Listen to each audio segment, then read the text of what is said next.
Hello guys, যেমনটা আমি বলেছিলাম এর আগের ভিডিওতে, ঘোড়ার ডিম বলতে কিছু আছে, সেটার প্রমাণ দেব। সো এই হলো প্রমাণ। এটা কি? এটা হচ্ছে আমার হাত, আর এটা হলো ঘোড়ার ডিম। জানি আপনারা দেখতে পারছেন না, কিন্তু কেন দেখতে পারছেন না? তা বলার আগে আমাদের জানতে হবে আমরা একটা বস্তু কিভাবে দেখি।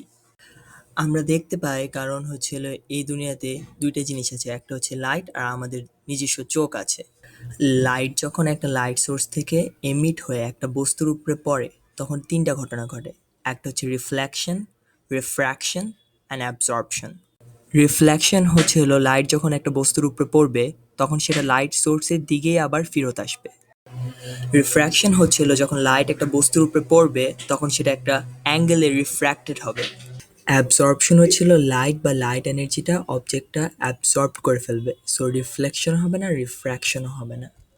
আমরা সাধারণত যে লাইটটা দেখি বা সূর্য থেকে যে লাইটটা আসে, এটার ভিতরে ৭টি কালার থাকে: violet, indigo, blue, green, yellow, orange and red.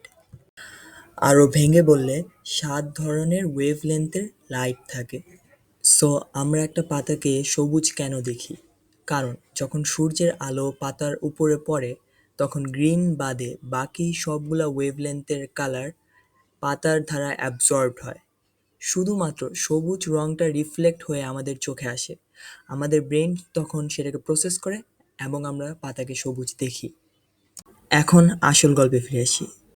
ঘোড়ার ডিম যে বস্তুটা, এটা লাইটকে রিফ্র্যাক্ট করে না, রিফ্লেক্ট করে না এবং অ্যাবজর্বডও করে না।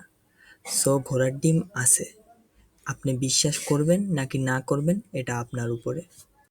আগডুম বাগডুম ঘোড়ার ডুম। Thanks for watching guys.